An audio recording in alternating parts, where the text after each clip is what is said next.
Before a World Cup player steps onto the pitch, another foot has already tested it. It does not belong to a person. It is a 3D printed foot with soccer cleats, built to strike the turf again and again. Each impact asks one question: what will this surface do when a real player plants, twists, or slides?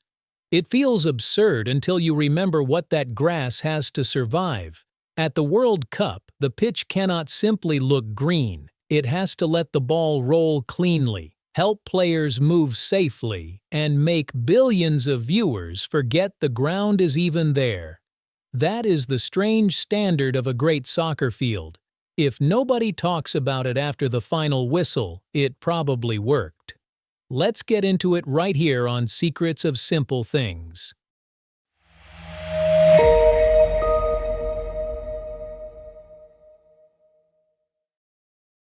The perfect pitch is the one nobody talks about. A World Cup pitch is not judged by beauty alone. The grass should look sharp on television, of course, but the real test happens much closer to the ground. It happens when a midfielder plants one foot and turns under pressure, when a defender slides into a tackle, when a goalkeeper sends a long pass across the surface and expects the ball to keep its pace. In those moments, the field has to grip without grabbing too much. It has to stay firm without feeling hard. It has to let the ball travel at a speed players can read. One rough patch can slow a pass. One loose section can make a turn feel risky. So the ideal pitch is not just green. It is uniform, stable, safe, and almost invisible. The hard part is that grass is not a machine part. It grows, weakens, heals, and reacts to weather. The World Cup is asking something unusual from a living surface: behave like a technical standard. Grass is alive, not a green carpet. Artificial turf can be manufactured to repeat the same behavior. Natural grass cannot. It responds to heat, shade, rain, humidity, airflow, mowing height, and the number of matches played on it. Give it too little light, and it recovers slowly. Put too much traffic on it, and the roots struggle. Treat it badly for long enough, and the field does not just look tired, it starts to fail. Now stretch that problem across the 2026 World Cup. 16 host cities, 3 countries, different climates, different stadium designs, different elevations.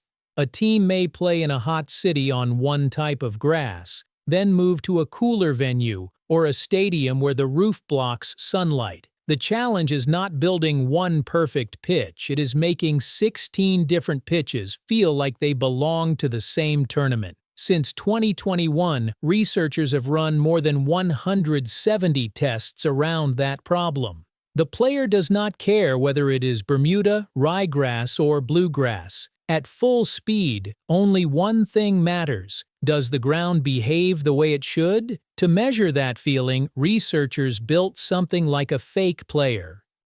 The robotic foot that measures what eyes cannot see. The device is called Flex. Think of it as a crash test dummy for soccer fields. It simulates a player weighing about 168 pounds, close to the average from the last 2 men's World Cups. A cleated foot strikes the turf, and sensors record how the surface responds, how firm it is, how much it gives, how much it grips, and whether it changes from one area to another.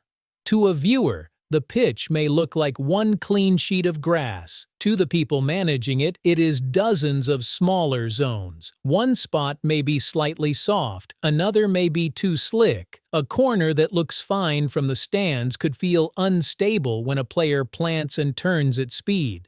That is why crews do not check just one place. They can test 77 locations across a pitch and turn the results into a heat map. If one area is too hard, too soft, or too slippery, it can be fixed before the match begins. A good field is not guessed into shape, it is measured. But soccer is not only played under the boots, it is also played through the ball. The ball reads the grass too.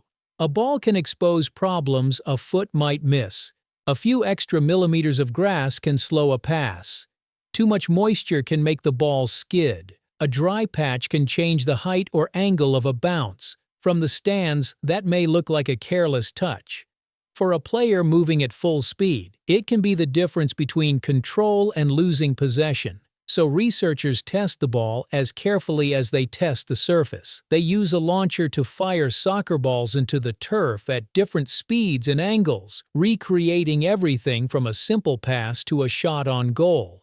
High-speed footage and radar show how fast the ball leaves the grass, how high it bounces, and whether it reacts consistently across the field. Speed is not the real target. Predictability is. When the ground behaves consistently, the game can be decided by skill, not by a strange bounce nobody planned for. Then comes a harder problem. Some stadiums do not give grass enough sun. When stadiums block the sun, modern stadiums are designed for spectators, cameras, weather protection, and atmosphere. Grass has a different request: light. A roof can block the sun. Tall stands can cast long shadows. An indoor stadium may leave the field relying almost entirely on grow lights. For a while, the grass may still look green from above. Underneath, the plant can be weakening. Roots lose strength. Recovery slows down. A surface that looks fine on match day 1 may not be strong enough by match day 3. So researchers do not wait for the grass to struggle inside the real stadium. They make it struggle first in a controlled version of one. FIFA helped build a research facility with LED grow lights and 12 test bays that mimic different World Cup venues. Some recreate enclosed conditions, others copy partial sunlight. Inside, researchers can track ball bounce, root health, soil moisture, and recovery after simulated wear. There is even a roller fitted with cleat studs to recreate traffic from players. It rolls back and forth over small plots of grass, leaving the kind of stress a real match would create. This is not just about finding grass that grows well. It is about learning how each pitch should be managed once the tournament starts. In a way, the grass gets a rehearsal before the world sees it. The pitch is grown like something fragile.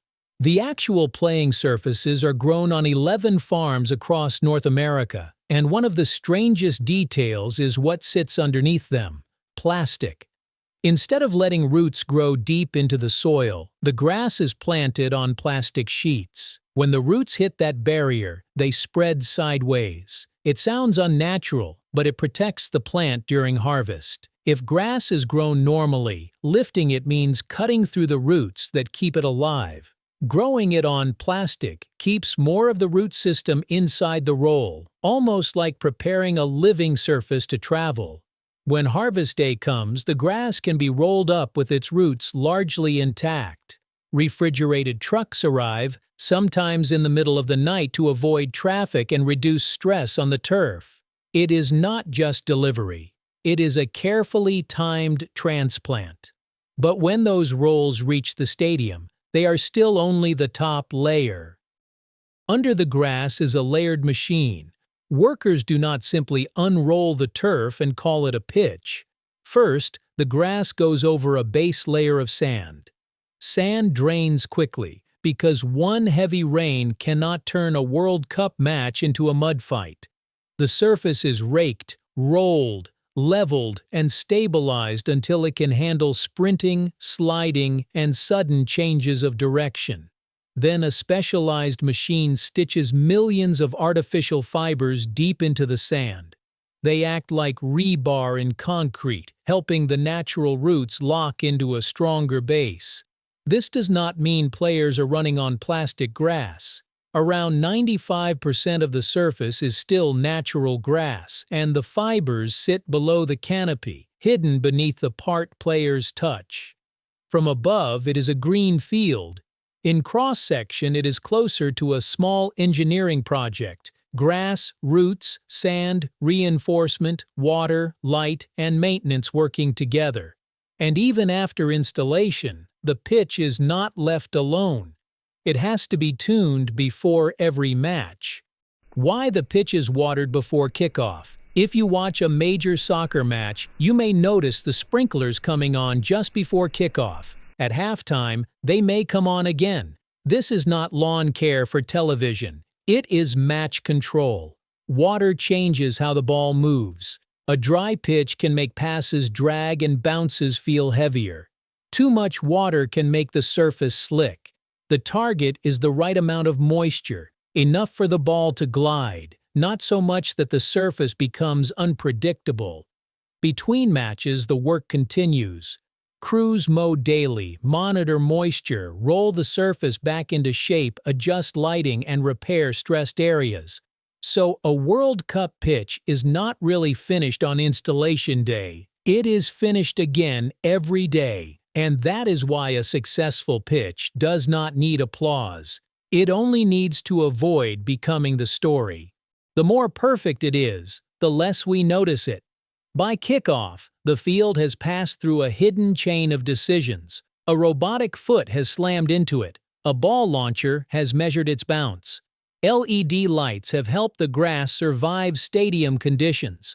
The turf has been grown on plastic, carried in refrigerated trucks, laid over sand, reinforced from below, watered, rolled, trimmed, and monitored almost hour by hour.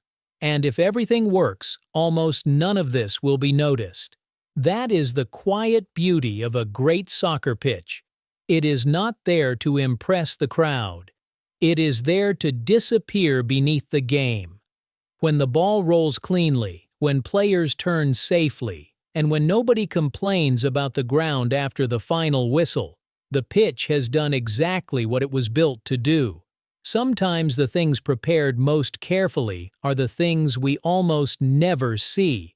If this made you look at a soccer field differently, subscribe to Secrets of Simple Things for more stories like this. Simple things are rarely simple once you look closely, and sometimes the most ordinary surface under our feet is hiding an entire world of science, design, and quiet engineering.